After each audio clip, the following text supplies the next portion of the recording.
ஒரு கிட்னியினுடைய விலை 70லேருந்து 80 லட்சம் ரூபாய். பர்மாலிருந்து ஒரு ஆளை இந்தியா கொண்டு வந்து இங்க இருக்கக்கூடிய அப்பல்லோ ஹாஸ்பிட்டலில் வச்சு கிட்னியை எடுத்து மாற்றி வேறொருத்துக்கு வச்சிருக்காங்க அப்படிங்கிறத ஒரு பத்திரிகையாளர் புலன் விசாரணை பண்ணி கண்டுபிடிச்சிருக்காரு.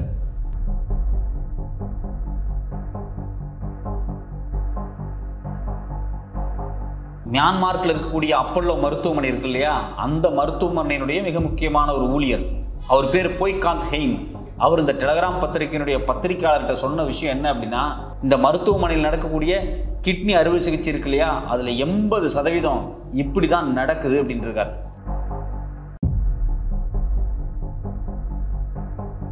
இந்த பர்மாவினுடைய தலைநகரான ரங்கூன், அதுக்கு பக்கத்தில் இருக்கக்கூடிய ஒரு சின்ன கிராமம், அந்த கிராமத்தில் இருக்கக்கூடிய எல்லாத்துக்கும் ஒரு கிட்னி தான் இருக்கு.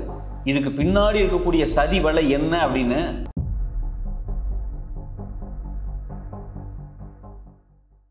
கடந்த டிசம்பர் 3ஆம் தேதி லண்டன்ல இருக்கக்கூடிய மிக முக்கியமான பத்திரிகையான டெலகிராஃப் ஒரு திடுக்கிடும் அறிக்கையை வெளியிடுறாங்க. அந்த கட்டுரை என்னன்னு பார்த்தீங்க அப்படின்னா, அந்த பத்திரிகை சார்ந்த ஒரு முக்கியமான ஜேர்னலிஸ்ட் பண்ண ஒரு ஸ்டிங் ஆபரேஷன், அதாவது ரகசியமா அவர் பண்ண ஒரு முக்கியமான புலனாய்வு செய்தி. அந்த செய்தியில் என்ன சொல்லப்பட்டிருக்கு அப்படின்னா, இந்தியாவில் குறிப்பாக டெல்லியில் இருக்கக்கூடிய அப்பல்லோ மருத்துவமனை இருக்கு இல்லையா, இந்த அப்பல்லோ மருத்துவமனையில் கிட்னி மாற்று அறுவை சிகிச்சை நடக்குது. அந்த அறுவை சிகிச்சைகளை பெரும்பாலும் முறைகேடுகள் நடக்குது அப்படின்னு சொல்லி அந்த கட்டுரையில் சொல்லப்பட்டிருக்காங்க. ஆசியாவிலேயே மிகப்பெரிய மருத்துவமனை குரூப் வந்து இந்த அப்பல்லோ குரூப். ஒரு வருஷத்துக்கு பார்த்தீங்கன்னா ஏறத்தாழ 1200 சிறுநீரக அறுவை சிகிச்சை பண்ணக்கூடிய மிக முக்கியமான ஒரு மருத்துவமனை. இந்த மருத்துவமனை மேலே தான் இந்த குற்றச்சாட்டை அந்த பத்திரிகை முன் வச்சிருக்காங்க. இந்தியாவோட சட்டத்திட்டங்கள் என்ன சொல்லுது அப்படின்னா, யாராவது ஒருத்தங்களுக்கு கிட்னி தேவைப்பட்டுச்சு அப்படின்னா அவங்க வேற ஒருத்தர் இருந்து கிட்னியை வாங்கிக்கலாம். ஆனால் அந்த கிட்னியை கொடுக்குறாங்க இல்லையா, அந்த டோனர் அவங்களுடைய இரத்த உறவாக தான் இருக்கணும். அதுதான் சட்டத்திட்டத்தின்படி ஏற்றுக்கொள்ள முடியும் அப்படின்னு இந்திய அரசாங்கத்தினுடைய மருத்துவ சட்டங்கள் சொல்லுது. ஆனால் அப்பல்லோவில் காலங்காலமாக நடந்துகிட்டு இருக்கக்கூடிய இந்த கிட்னி மாற்று அறுவை சிகிச்சை இருக்கு இல்லையா, இது வந்து இந்த ரூல்ஸ் அண்ட் ரெகுலேஷனை ஃபாலோ பண்ணலை அப்படின்னு சொல்லி இந்த கட்டுரை சில ஆதாரங்களை வெளியிட்டிருக்காங்க. அந்த பத்திரிகை வெளியிட்டிருக்கக்கூடிய புலனாய்வு செய்தி இருக்கு இல்லையா, அது குறித்து சுருக்கமான விஷயங்கள் என்ன அப்படின்னா, இந்தியாவுக்கு பக்கத்தில் இருக்க நாடான மியான்மார், இன்னைக்கு அதை மியான்மார்னு சொல்கிறாங்க, அன்னைக்கு அதை பர்மான்னு சொல்லுவாங்க. அந்த பர்மா நாட்டில் இருந்து ஒரு பேஷண்ட், ஒரு சின்ன பையன், அவனுக்கு 27-28 வயசாக இருக்கக்கூடிய ஒரு யங்கான ஒரு ஆள், அந்த ஆளை இந்தியாவில் இருக்கக்கூடிய டெல்லியில் அப்பல்லோ மருத்துவமனை இருக்கு இல்லையா, இந்திர பிரசாங்கிற பகுதியில், அந்த மருத்துவமனை கொண்டு வராங்க. அவருக்கு சில பணங்கள் கொடுக்கப்படுது, அவருடைய கிட்னி எடுக்கப்படுது. அந்த கிட்னி யாருக்கு பொருத்தப்பட்டிருக்கு அப்படின்னு சொல்கிறாங்க அப்படின்னா, அதே பர்மா நாட்டை சார்ந்த பணம் நிறைய வச்சிருக்கக்கூடிய ஒரு வெல்த்தான ஒரு ஆள், அவர் ஒரு பேஷண்ட், அவருக்கு கிட்னி பாதிப்பு ஏற்பட்டிருக்கு, அவருக்கு இந்த கிட்னி மாற்றி வச்சிருக்காங்க அப்படின்னு சொல்றாங்க. இதுல இந்த பத்திரிகை சொல்லக்கூடிய முக்கியமான விஷயம் என்னன்னா, இந்த மியான்மார்க்கிலிருந்து கொண்டு வரப்பட்ட அந்த 27 வயசு பையன் இருக்கார் இல்லையா, அவர் எந்த வகையிலையும் இந்த பேஷண்டோட ரத்த உறவு கிடையாது. ஆனா அவரு ரத்த உறவா காமிக்கிறதுக்காக பல போலியான ஆவணங்கள் தயாரிக்கப்பட்டிருக்கு. அந்த போலி ஆவணத்தினூடாக இவர் அவருடைய சொந்தக்காரராக காமிக்கப்பட்டு இவருடைய கிட்னி காசுக்காக விற்கப்பட்டிருக்கு அப்படிங்கிற கதையை தான் இந்த பத்திரிகை சொல்லியிருக்காங்க. இந்த புலனாய்வு பத்திரிகையாளர் எப்படி இதெல்லாம் கண்டுபிடிச்சார் அப்படின்னா, அவர் நேராக மியான்மார்க்கில் இருக்கக்கூடிய அப்பல்லோ மருத்துவமனைக்கு போய், எங்கள் ஆன்ட்டி வந்து ரொம்ப ரொம்ப உடம்பு முடியாமல் இருக்காங்க, அவங்களுக்கு உடனே வந்து கிட்னி டிரான்ஸ்பிளேட் பண்ணணும், அவங்களுக்கு டொனேட் பண்ணுறதுக்கு ஆளே கிடையாது, எங்கள் ரத்த சொந்த பந்தத்தில் யாரும் டொனேட் பண்ண மாட்டேங்கிறாங்க, இப்படிப்பட்ட சூழலை நாங்கள் என்ன பண்ணுறதுன்னு எங்களுக்கு தெரியலை அப்படின்னு சொல்லி மியான்மார்க்கில் இருக்கக்கூடிய அப்பல்லோ ஹாஸ்பிட்டல் இருக்கக்கூடிய மிக முக்கியமான ஆப்ரேஷனல் மேனேஜர்கிட்ட, ஊழியர்கிட்ட அவங்களுடைய கருத்தை சொல்கிறாங்க. அதுக்கு பிறகு அவங்க என்ன டைரக்ட் பண்ணுறாங்க அப்படின்னா, இதை பற்றியெல்லாம் நீங்கள் ஒன்றும் கவலைப்பட வேண்டியதில்லை, ரத்த சொந்தத்துக்கு இல்லாமல் வெளியே இருந்து கிட்னியை வாங்க முடியும், அதுக்கு சில அண்டர் கிரவுண்ட் வேலையெல்லாம் இருக்குது, அதுக்கு நீங்கள் எக்கச்சக்கமாக பணத்தை செலவு பண்ணணும், நீங்கள் ரெடியா அப்படின்னு கேட்கும்போது அந்த பத்திரிகையாளர் வந்து ஓகே நான் பணம் தர ரெடியாக இருக்கேன்னு சொன்னதுக்கு பிறகு தான் அந்த ஏஜென்ட்டு இந்த பேஷண்ட்டோட சம்பந்தமே இல்லாத ஒரு ஆளை வந்து கிராமங்கள்லேருந்து பிடிச்சிட்டு வந்து அவருடைய கிட்னியை மாற்றுறதுக்கான எல்லா வேலைகளுமே நடத்தப்பட்டிருக்கு. இதை முழுக்க முழுக்க பார்த்தீங்கன்னா இந்த பத்திரிகையாளர் வந்து ஒரு அண்டர் கவர் ஆப்ரேஷனே பண்ணியிருக்காரு.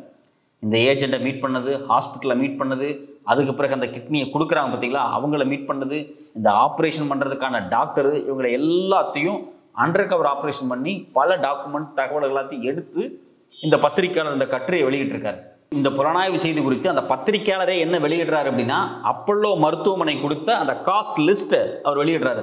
அப்பல்லோ பிராண்டட் காஸ்ட் டாக்குமெண்ட் அப்படின்னு ஒரு டாக்குமெண்ட்டை வெளியிடுறாரு.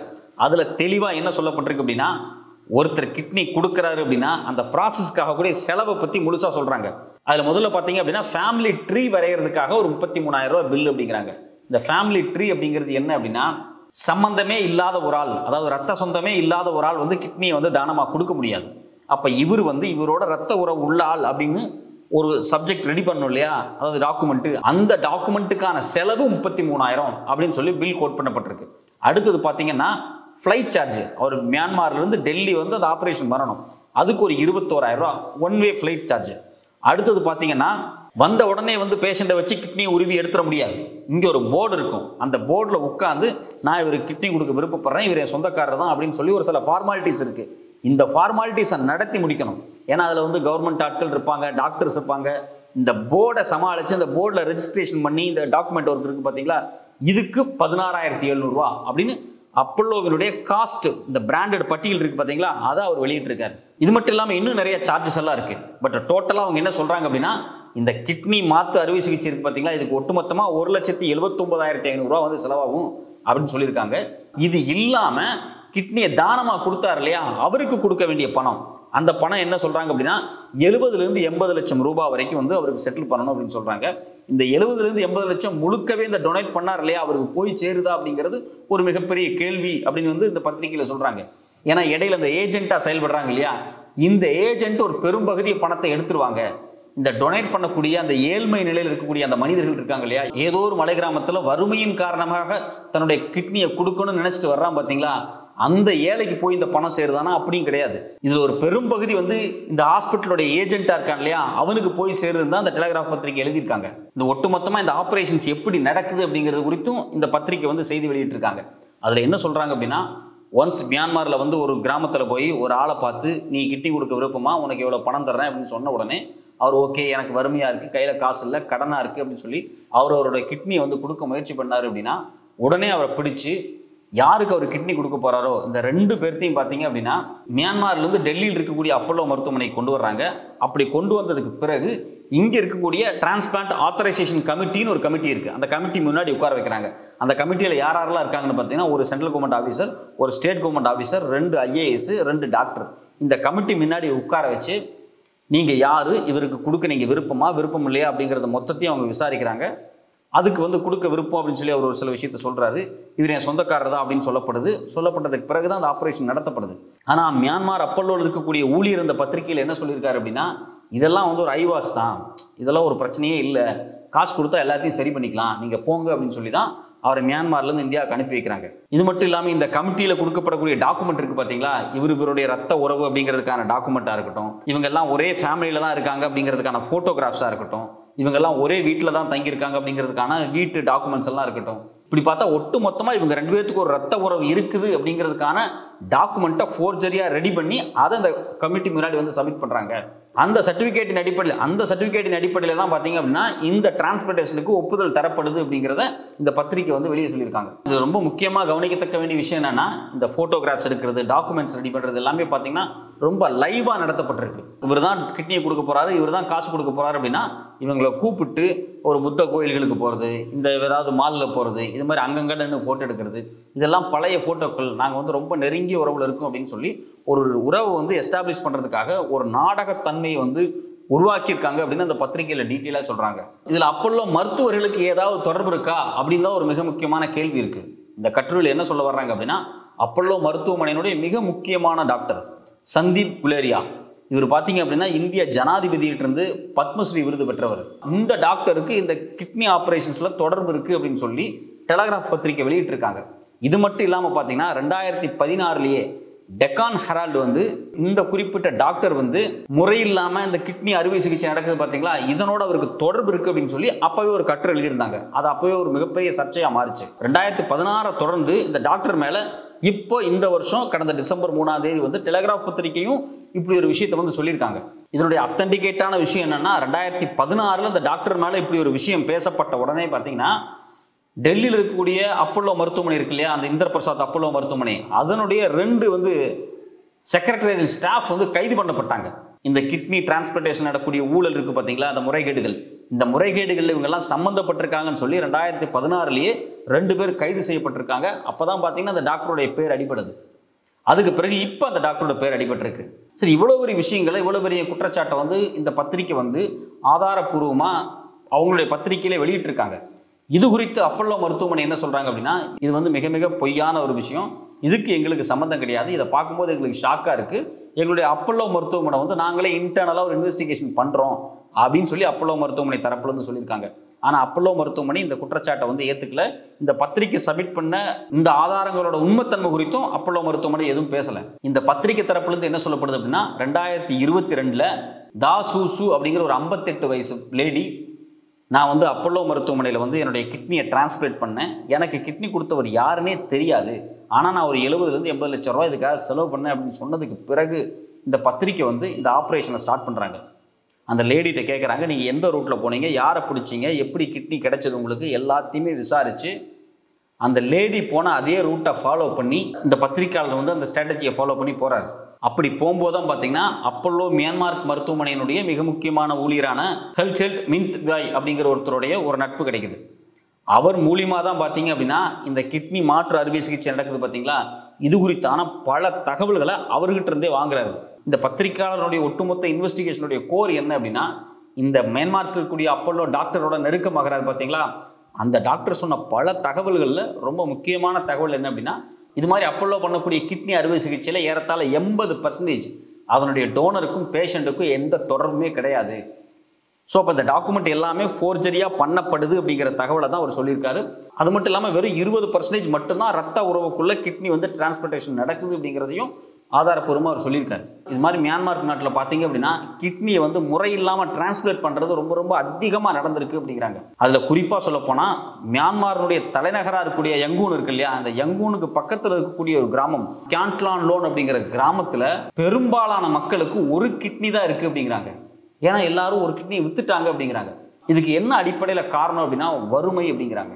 ஏன் நாங்கள் கிட்னி விற்கிறோம், எப்படி கிட்னி விற்கிறோம், யார் மூலியமாக கிட்னி விற்கப்படுது, எவ்வளோ பணம் வருது, இதனால் என்ன நாங்கள் அடைஞ்சிருக்கோம் அப்படிங்கிறது குறித்து மூமு அப்படிங்கிற ஒரு 26 வயசு பெண்மணி வந்து இந்த பத்திரிகைக்கு பேட்டி கொடுத்துருக்காங்க. அவங்க அதில் வந்து இந்த ப்ராசஸ் மொத்தமாக சொல்கிறாங்க.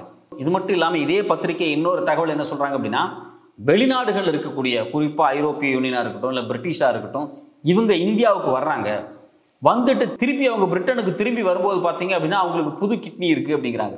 அதாவது அவங்க வந்து வெள்ளைக்காரங்களாக இருக்காங்க, பிரிட்டிஷ்காரங்களாக இருக்காங்க, அவங்களுக்கு கிட்னி ஃபெயிலியர் ஆகுது, அவங்க இந்தியாவுக்கு வந்து ஒரு மெடிக்கல் டூரிசமாக வர்றாங்க, வந்துட்டு இங்கே ஒரு கிட்னியை மாற்றிட்டு இங்கேருந்து போயிடுறாங்க அப்படிங்கிறாங்க. இது குறித்து பார்த்தீங்கன்னா அந்த பத்திரிக்கையே சொல்கிறாங்க, கடந்த சில வருஷத்தில் ஒரு 158 பிரிட்டிஷ் சிட்டிசன்ஸ் வந்து இந்தியாவுக்கு வர்றாங்க, வந்துட்டு கிட்னியை மாற்றிட்டு போயிருக்காங்க அப்படிங்கிற தகவலையும் அவங்க வெளியிட்டிருக்காங்க. இப்போ இந்தியாவில் பார்த்தீங்க அப்படின்னா transportation of human organs act அப்படின்னு சொல்லி ஒரு தனி சட்டமே இருக்குது.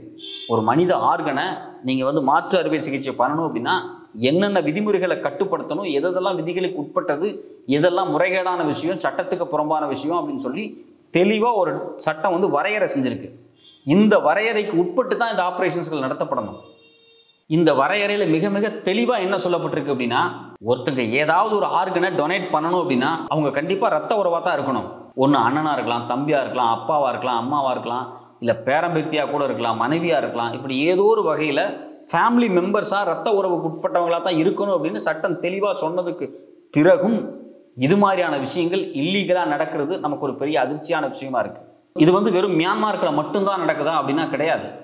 நீங்கள் நேபாள் எடுத்துக்கங்க, நேபாளில் ஒரு கிராமத்தில் வந்து 1 கிட்னி வில்லேஜ்னே அதுக்கு பேர், இன்னொரு கிட்னி அவங்க வித்துட்டாங்க.